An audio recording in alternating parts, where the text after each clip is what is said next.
चलो बच्चों, test of halogen देखने के बाद अपन बात को आगे चालू करते हैं। बात करते हैं इंटर हैलोजन कंपाउंड्स की। ठीक है, इंटर हैलोजन कंपाउंड क्या होते हैं? ये दो हैलोजन के कॉम्बिनेशन से बनते हैं। जैसे मैंने बात कर ली, इधर मैंने ले लिया हाफ ऑफ X2 क्योंकि डाई एटॉमिक मॉलिक्यूल्स है, और इसके साथ हम कंबाइन कर रहे हैं दूसरे हैलोजन को, मान लेते हैं उसके N मोल को कंबाइन कर रहे हैं, और ये ठीक है, इससे हमारा कंपाउंड बनता है XYN। हम सब जानते हैं कि हैलोजन की जो परमिसिबल वैलेंसी होती हैं 1, 3, 5, 7 होती हैं।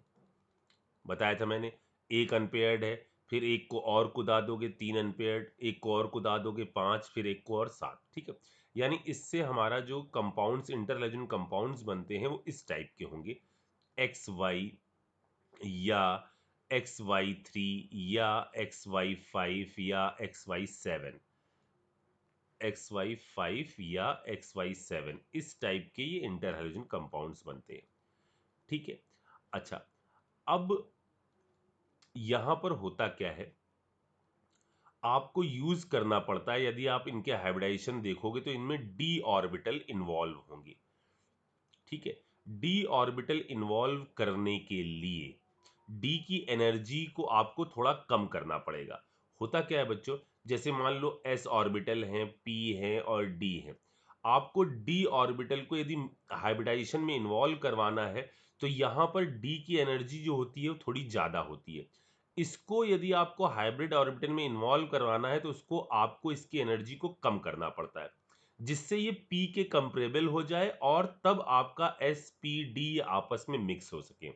ठीक है, तो यहां मैं क्या बोलना चाह रहा हूं, यहां मैं ये बोलना चाह रहा हूं कि इन इंटर हैलोजन कंपाउंड में यदि ये सेंट्रल वाला एटम है और इससे आपका 3 Y जुड़े हुए हैं, ये इंटर हैलोजन कंपाउंड तभी फॉर्म हो पाएंगे जब ये Y जो है वो आपका ज्यादा इलेक्ट्रोनेगेटिव हो, किसकी तुलना में, X की तुलना में। तब क्या होगा, तब ये सेंटर वाले पर जनरेट करेगा डेल पॉजिटिव चार्ज, और ये डेल पॉजिटिव चार्ज जनरेशन जब होगा तो ये अपने d ऑर्बिटल को अपनी तरफ घसीट लेगा, जिससे उसकी एनर्जी और p की एनर्जी कंपेरेबल हो जाएगी। तब आप इस तरह के हाइब्रिड ऑर्बिटल को जनरेट करवा सकते हो, sp3d3 sp3d2, इस टाइप के हाइब्रिड ऑर्बिटल जनरेट करवा सकते हो। जैसे इसका हाइब्रिडाइजेशन मान लो हमने कहा IF7, यहां पर IF7 में यदि आप हाइब्रिडाइजेशन निकालोगे नॉर्मल तरीके से तो क्या आएगा, sp3d3 आएगा। यानी आपको d यूज करना है। d तब यूज होगा जब आपका d करीब आएगा, इसकी एनर्जी p के कंपेरेबल होगी, और उस चीज को करने के लिए सराउंडिंग एटम सेंट्रल वाले की तुलना में ज्यादा इलेक्ट्रोनेगेटिव होना चाहिए। मतलब इन इंटर हैलोजन कंपाउंड्स में Y की इलेक्ट्रोनेगेटिविटी कैसी होगी, X से ज्यादा होगी। इतनी बात समझ में आ गई? ठीक है, मतलब यदि हमने कहा ClF3 तो ये एग्जिस्ट करेगा, बट FCl3 ये एग्जिस्ट नहीं करेगा। हमने कहा ClI3 ये एग्जिस्ट नहीं करेगा। क्यों नहीं करेगा, समझ में? क्योंकि ऐसी कंडीशन में सेंट्रल वाले पर डेल जनरेट नहीं हो पाएगा और हाइब्रिडाइजेशन पॉसिबल नहीं होगा। तो ये वाला एग्जिस्ट करेगा, नो। ये वाला एग्जिस्ट करेगा, नो। सराउंडिंग वाले की इलेक्ट्रोनेगेटिविटी कैसी होनी चाहिए, सेंट्रल वाले से ज्यादा होनी चाहिए, तभी आपका वो कंपाउंड एग्जिस्ट करता है। सबसे पहली बात इंटर हैलोजन कंपाउंड के बारे में समझ में आई। जैसे इतनी बात के बाद मैं एक छोटा सवाल आपको करवा देता हूं। पहले आपको पूछा जा रहा है कि इसमें कौन सा पेयर ऐसा है जिसमें दोनों एग्जिस्ट नहीं करेंगे। पहले चेक करते हैं, पहला एग्जिस्ट करेगा क्या? बिल्कुल, परमिसिबल वैलेंसी वाला भी है, ज्यादा इलेक्ट्रोनेगेटिव है, ये एग्जिस्ट करेगा। क्या ये एग्जिस्ट करेगा? नो। इसमें आ जाते हैं, क्या ये एग्जिस्ट करेगा? यस। क्या ये एग्जिस्ट करेगा? बिल्कुल एग्जिस्ट करेगा, इसमें दोनों एग्जिस्ट करेंगे। क्या ये एग्जिस्ट करेगा? हाँ, ये एग्जिस्ट कर जाएगा। नो, ये एग्जिस्ट नहीं करेगा। क्यों नहीं करेगा? परमिसिबल वैलेंसी नहीं है, यहां पर आपने 2 लगा दिया, एग्जिस्ट नहीं करेगा। इधर आ जाओ, सराउंडिंग वाले की इलेक्ट्रोनेगेटिविटी कम है, एग्जिस्ट करेगा? नो। इधर आ जाओ, ये एग्जिस्ट करेगा? हाँ। ये एग्जिस्ट करेगा? हाँ।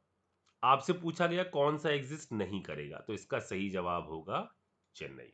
ठीक है, ये जो प्रोसेस मैंने ऊपर बोली कि सराउंडिंग वाले की इलेक्ट्रोनेगेटिविटी सेंट्रल वाले से ज्यादा होगी, तब आपका इंटर हैलोजन कंपाउंड एग्जिस्ट करेंगे, क्योंकि ऐसे केस में ही सेंटर के पास डेवलप होगा डेल पॉजिटिव चार्ज और वो घसीट सकता है अपने डी ऑर्बिटल को। इस चीज को, इस प्रोसेस को, डी को घसीटने की इस प्रोसेस को बोलते हैं डी ऑर्बिटल कॉन्ट्रैक्शन।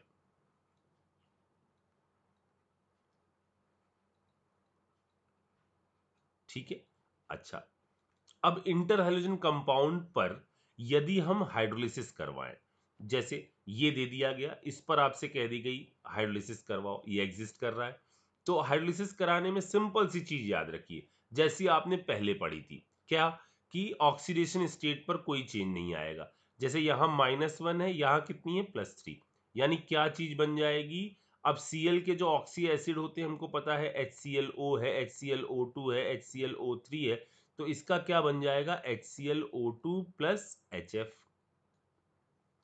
या कहा जाए इस पर हाइड्रोलिसिस कराओ, तो इसका हाइड्रोलिसिस कराओगे तो क्या बन जाएगा, एक तो बन जाएगा HF प्लस क्या बन जाएगा HiO4।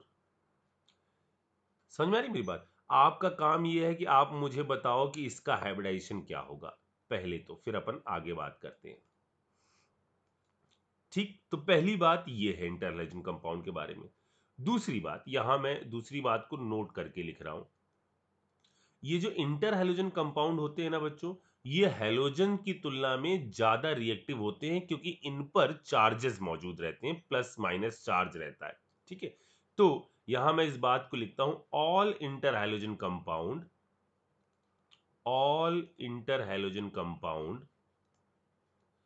are more reactive are more reactive than halogen except fluorine. Fluorine तो भाई पापा है, वो तो भयंकर रिएक्टिव है, इनको तो सुपर हैलोजन कहा जाता है। ठीक है ना, तो जनरली जो है ये आपका inter halogen compound normal halogen से कैसे होते हैं, ज्यादा रिएक्टिव होते हैं। कारण आपको पता है कि इनके अंदर आपका क्या होता है, प्लस माइनस चार्जेस रहते हैं, पोलैरिटी रहती है। जैसे याद करो, हम लोगों ने एक वक्त इंटर हैलोजन कंपाउंड का यूज किया हुआ है, जब एरोमेटिक पढ़ रहे थे हम लोग ने ICl लिया था। ICl वास्तव में क्या है, एक इंटर हैलोजन कंपाउंड है, याद आया, जिसके अंदर हम सीधे सीधे आयोडीनेशन करवा देते थे, आई यहां जोड़ देते थे। ठीक है, तो ये क्या है, एक इंटर हैलोजन कंपाउंड है। तो इंटर हैलोजन से रिलेटेड पहली बात ये। अब मैं बात करता हूं इंटर हैलोजन से रिलेटेड दूसरी बात की, ये फर्स्ट पॉइंट है नोट का। दूसरी बात, दूसरी बात में मैं फिर से एक पॉइंट लिखना चाह रहा हूं, टू और मोर एटम, टू और मोर atom in which at least one nitrogen atom is present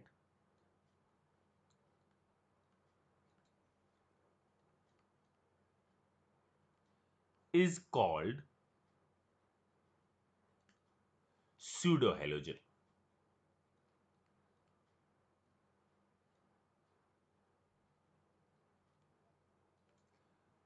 ऐसा कोई मॉलिक्यूल जिसके अंदर दो या दो से ज्यादा एटम मौजूद हो और उसमें एक एटम जो हो वो आपका नाइट्रोजन हो, तो उसको हम बोलते हैं क्या, स्यूडो हैलोजन।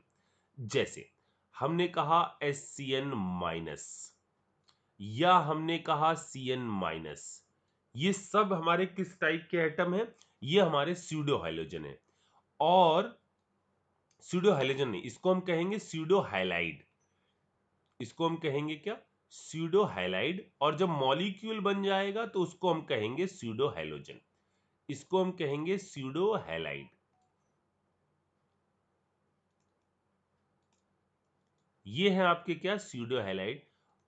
और यदि इसका मैं मॉलिक्यूल बना दूं, जैसे HCN का होल ट्वाइस, कॉमा CN का होल ट्वाइस, क्योंकि हेलोजन जो है मॉलिक्यूल की फॉर्म में एग्जिस्ट करते हैं, तो इसको हम क्या बोल देंगे बच्चों? इसको हम बोल देंगे स्यूडो हेलोजन। ऐसा हम क्यों कर रहे हैं? क्योंकि इनकी जो प्रॉपर्टीज होती हैं वो बिल्कुल हेलोजन की तरह होती हैं। जैसे अगर आपने बात करो आप HCN की, एक एसिड है, मान लो HX के बारे में बात करो, HX मतलब X, यहां हम क्या ले रहे हैं? X है हमारा हेलोजन, ठीक है ना? तो ये भी एसिड है, ये वाली चीज भी एक एसिड है। दूसरी बात, मान लो हमने कहा AgCN, AgCN हमारा क्या है? एक प्रेसिपिटेट है। इसी तरह AgX भी क्या होता है? एक प्रेसिपिटेट होता है। NaCN सॉल्युबल कॉम्प्लेक्स है, सॉल्युबल कंपाउंड है। NaX ये भी कैसा है? सॉल्युबल है। देख रहे हैं आप, बिल्कुल प्रॉपर्टी सिमिलर चलती है, इसीलिए हमने इसको क्या नाम दिया है? इसको हमने कहा है स्यूडो हैलाइड और इसको कहा है स्यूडो हेलोजन, ठीक है ना? और देखो, जैसे हमने कहा कॉपर के साथ CN क्या करता है? कॉम्प्लेक्स बनाता है, CuCN का होल 4 डब्बे के ऊपर -3। आप एक खास बात देख रहे हैं, यहां मैंने डब्बे के ऊपर -3 लिखा हुआ है, यानी कॉपर पर कितना चार्ज है? +1 का, क्योंकि मुझे पता है कि CN के साथ कॉपर +2 यदि लेंगे तो डिस्प्रपोर्शनेट हो जाता है। याद है वो टेबल लिखवाई थी हमने, ठीक है? इसी तरह यदि हम हेलोजन ले लें, यानी बाजू में आ जाएं, इधर ले लें, तो यहां पर हमारा आ जाएगा CuI4 और डब्बे के ऊपर चार्ज -3। बिल्कुल सिमिलर प्रॉपर्टी चलती है, ठीक है ना? इसीलिए इनको हम क्या कहते हैं? इनको हम कहते हैं स्यूडो हैलाइड, और इनके मॉलिक्यूल को क्या कहा जाता है? Pseudo halogen. मतलब इसका यूज क्या है? इसका यूज ये है कि अगर मैंने आपसे कहा Cl2 प्लस NaOH, हम सबको पता है कोल्ड कंडीशन में ये डिस्प्रपोर्शनेट होता है और फॉर्म करता है आपका किस टाइप का कंपाउंड? -1 + 1 NaCl NaOCl, इस टाइप की चीज बनाता है, ठीक है? और यदि CN का होल ट्वाइस ले लिया जाएगा तो इसकी प्रॉपर्टी किसकी तरह होगी? हेलोजन की तरह। यानी जब आपने इस पर NaOH की रिएक्शन कराई, CN ले लो, HCN का होल ट्वाइस ले लो, दोनों सेम तरीके से बनाएंगे क्या? NaCN प्लस NaOCN, ठीक है ना? इसी तरह से यदि ये कोल्ड और डाइल्यूट कंडीशन है तो जैसे बिहेवियर हो रहा है वैसा ही बिहेवियर होगा जब हॉट एंड कॉन्सेंट्रेटेड कंडीशन होगी, तब भी सेम तरीके का, ठीक है? जैसे हमने एक एल्कीन ले लिया, इस पर हमने क्लोरीन की रिएक्शन कराई इन प्रेजेंस ऑफ CCl4, क्या होता था? दो क्लोरीन आकर जुड़ जाते हैं। सेम रिएक्शन यदि मान लो हमने करा दी CN के होल ट्वाइस के साथ, तो क्या बन जाएगा? इधर ये CN CN, समझ में आई मेरी बात? तो सारी प्रॉपर्टी बिल्कुल एक तरीके की चलती है यदि इनके अंदर बात करी जाए तो ये था हमारा स्यूडो हैलोजन वाला पॉइंट। अब हम यहीं पर निपटाते हैं अपनी इनर्ट गैस को। इनर्ट गैस के अंदर कुछ खास रिएक्शंस नहीं है, सिर्फ एक रिएक्शन है और वो रिएक्शन हम लोग ने पढ़ ली है, कौन सी? हेलोजन वाली, ठीक है? तो यहां हम इनर्ट गैस को भी निपटा लेते हैं, ठीक है? हीलियम, नियॉन, आर्गन, क्रिप्टॉन और जीनॉन, ये हमारे कंपाउंड हैं इनर्ट गैस के अंदर, ठीक है? टॉप टू बॉटम जाने पर फोर्सेस जो हैं इसके अंदर, टॉप टू बॉटम जाने पर मॉलिक्यूलर मास बढ़ रहा है, तो फोर्स जो होते हैं बढ़ते जाते हैं due to increase in molecular weight. Mass बढ़ता जा रहा है तो फोर्सेस क्या होते जाएंगे? बढ़ते चले जाएंगे इनर्ट गैस के अंदर, पहली बात। दूसरी बात, टॉप टू बॉटम जाने पर फोर्स बढ़ रहा है, जिस कारण से इनके मेल्टिंग पॉइंट और बॉइलिंग पॉइंट भी क्या होते जाते हैं, इंक्रीज करते जाते हैं। ठीक है, इन गैसेस के मेल्टिंग पॉइंट और बॉइलिंग पॉइंट भी क्या होते जाते हैं, इंक्रीज करते जाते हैं। अगली बात, फोर्सेस बढ़ते जाते हैं तो सॉलिबिलिटी क्या होती जाती है, ये भी इंक्रीज होती जाती है। मैंने बताया था कि गैसेस की सॉलिबिलिटी कैसे सोचनी है, कुछ जाकर सॉल्युबल हो जाएंगी तो ये अगर इनमें फोर्सेस ज्यादा हैं तो अपने भाई बंधुओं को भी अंदर घसीट लेंगी, तो सॉल्युबिलिटी भी टॉप टू बॉटम इंक्रीज करती जाती है। हेनरीज लॉ के अकॉर्डिंग हम लोगों ने एक चीज पढ़ी थी, P इक्वल टू के एच मल्टीप्लाई बाई एक्स, यानी टॉप टू बॉटम जाने पर सॉलिबिलिटी बढ़ती चली जा रही है। इसका मतलब अगर मैंने यहां आपसे ये पूछ लिया कि के एच वैल्यू क्या होगी, तो वो टॉप टू बॉटम जाने पर लगातार डिक्रीज होती चली जाएगी। ठीक है, फोर्सेस बढ़ रहे हैं तो हम एक बात और कर सकते हैं कि भाई वोलाटाइल नेचर जो है वो लगातार डिक्रीज करता जाएगा। ठीक है, देखो बच्चों, शुरुआत में इनर्ट गैस के अंदर ये देखा जा रहा था कि भाई इनर्ट गैस तो नाम ही इनर्ट है, इसलिए इनकी कोई रिएक्शन एक्शन नहीं होती है। ठीक है, फिर एक साइंटिस्ट थे जिनका नाम था नील बर्थलेट। उन्होंने लैब में एक कंपाउंड बनाया, बर्थलेट। उन्होंने एक कंपाउंड बनाया और वो कंपाउंड था ये। पहले उन्होंने एक कंपाउंड ये बनाया, O2 PTF6। ठीक है, उन्होंने बनाया O2PTF6, O2 पर प्लस और इस पर माइनस। उन्होंने ये कंपाउंड बनाया, ये एक रेड कलर का कंपाउंड था, और इसके अंदर उन्होंने देखा कि O2 को यदि हम आयनाइज कर रहे हैं तो इसके लिए जो एनर्जी रिक्वायरमेंट थी वो थी 1170 किलो जूल पर मोल। और उन्होंने ये पाया कि जीनॉन की भी आयनाइजेशन एनर्जी तकरीबन में इतनी ही है। उन्होंने प्रयास किया और कंपाउंड जीनॉन का बना दिया। ये पहला कंपाउंड जो उन्होंने इनर्ट गैस का बनाया वो ये कंपाउंड बनाया, ये भी कुछ रेड कलर का ही था। कहां से आइडिया मिला, उनको लगा कि बिल्कुल ऐसी एनर्जी तो आयनाइजेशन के लिए इसमें भी रिक्वायरमेंट है, तो क्यों ना इसका कंपाउंड बनाकर देखा जाए। और उसके बाद धड़ाधड़ कंपाउंड बनने लग गए, और जीनॉन के मैक्सिमम कंपाउंड जो बनते हैं वो आपके फ्लोरीन और ऑक्सीजन के साथ बनते हैं। हम लोग ने देखा है XzF2, XzF4, XzF6, इन पर फॉर्मेशन की क्या कंडीशन होती है, मोल का रेशियो क्या था, टेम्परेचर और प्रेशर का रेशियो क्या था, इनके बारे में हम लोग ने जानकारी पहले ही जुटा रखी है हेलोजन वो हाइड्रोलिसिस के दौरान। ठीक है, यहां मैं आपको नोट करके एक पॉइंट पहले यहां बता दूं कि XzF4 पर यदि हम O2F2 की रिएक्शन करा दें, XzF4 पर यदि हम O2F, ये रिएक्शन मैंने नहीं बताई थी, O2F2 की रिएक्शन करा दें 143K पर, तो ये फॉर्म करता है XzF6 और बाहर कर देता है ऑक्सीजन को। ठीक है, इनका हाइब्रिडाइजेशन ये सब आपको पता है। ठीक है, हाइड्रोलिसिस इसकी जो है वो हम लोग ने पहले ही पढ़ ली है। अच्छा, अब मैं यहां पर एक छोटी सी प्रॉपर्टी के बारे में बात करता हूं, और वो मैं बात करता हूं किसके बारे में, मैं बात करता हूं जीनॉन फ्लोराइड की कुछ जनरल प्रॉपर्टी, XCFN, इनकी जनरल प्रॉपर्टी के बारे में। क्या है इनकी जनरल प्रॉपर्टी, मैं यहां लिख रहा हूं। सबसे पहले ये आपका, यदि ग्रुप 1 के फ्लोराइड के साथ यदि आप इसकी रिएक्शन करा दें, ठीक है ना, तो वहां पर ये एफ एक्सेप्टर की तरह बिहेव करते हैं। मैं इसको ऐसे लिख देता हूं, with ionic F minus, with ionic F. Ionic F का मतलब समझ में आया, ये एफ जुड़ा हुआ है मेटल के साथ।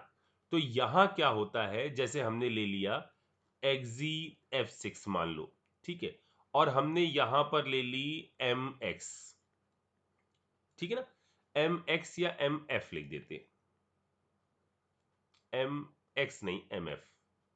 क्योंकि फ्लोराइड के साथ कंपाउंड बना था ना। MF के साथ रिएक्शन होगी तो ये फ्लोरीन को एक्सेप्ट कर लेते हैं और इस टाइप के कंपाउंड को बनाते हैं, MXEF7 माइनस। यहां M जो हो सकता है वो ग्रुप 1 के कंपाउंड हो सकते हैं, मतलब लिथियम छोड़ दीजिए, आपका सोडियम, पोटेशियम, रुबिडियम, सीजियम, इस टाइप के कंपाउंड ये हो सकते हैं। ठीक है ना। सर लिथियम क्यों छोड़ दे? छोटू छोटू है, स्टेबल बन रहे होंगे, ये आसानी से देता है। ठीक है। इसके बाद दूसरी बात यहीं कर लें, आयनिक के बारे में बात करें तो कोवेलेंट के बारे में बात कर लेते हैं। With covalent F, covalent F में जैसे हमने रिएक्शन कराई, मान लो XeF2 की रिएक्शन कराई हमने PF5 के साथ, ठीक है, या XeF4 की रिएक्शन कराई हमने SbF5 के साथ, ठीक है। तो मेटल के साथ ये F ले लेते हैं और नॉन मेटल की तरफ अपना F दे देते हैं, यानी ये बना लेते हैं XeF माइनस PF6 माइनस, क्यों प्लस, माइनस F दिया है ना माइनस की फॉर्म में, ये क्या बना लेगा XeF3 plus plus SbF6 minus. दो प्रॉपर्टी, F ले भी सकते हैं, F दे भी सकते हैं, ये प्रॉपर्टी होगी, ठीक है। और अगली बात, ये आपका रिएक्ट कर जाते हैं SiO2 के साथ, जैसे हमने कहा SiO2 प्लस XeF6, तो ये फॉर्म करेंगे, अपना F डोनेट करेंगे SiF4 plus xenon plus O2, ठीक है। तो ये तीन प्रॉपर्टियां हैं। इसके बाद एक बस नोट करके एक पॉइंट और लास्ट है इनर्ट गैस का, दो पॉइंट इनफैक्ट, एक यहां है, ये क्या है, ये अगर आप जीनॉन का ऑक्साइड ले ले, पता है अपने को एक्सप्लोजिव है, ये ले लो, या XeF6 ले लो, ठीक है। जब इसकी रिएक्शन जब इसकी रिएक्शन हम करवाते हैं NaOH के साथ, ये इंपॉर्टेंट रिएक्शन है बच्चों, और अंतिम भी, ठीक है। तो इसके साथ जब रिएक्शन कराते हैं तो ये कंपाउंड बनता है XeO3OH माइनस, ऐसे लिख लो, या मैं ऐसे लिख देता हूं XeO4, डब्बे के ऊपर मैंने माइनस लिख दिया, ये लिख लो या ये लिख लो। बेस के साथ रिएक्शन करने पर ये डायरेक्ट एडेक्ट टाइप की चीज बनाता है और इस आयन का नाम होता है जीनेट आयन, ठीक है। और ये रखे रहने पर स्लोली डिकम्पोज हो जाता है और बनाता है आपका इन चीजों को, एक तो ये बना देता है XeO6-4 प्लस, ये याद रखनी reaction, Xe plus H2O liquid और ऑक्सीजन गैस, इसको बोलते हैं हम परजीनेट आयन।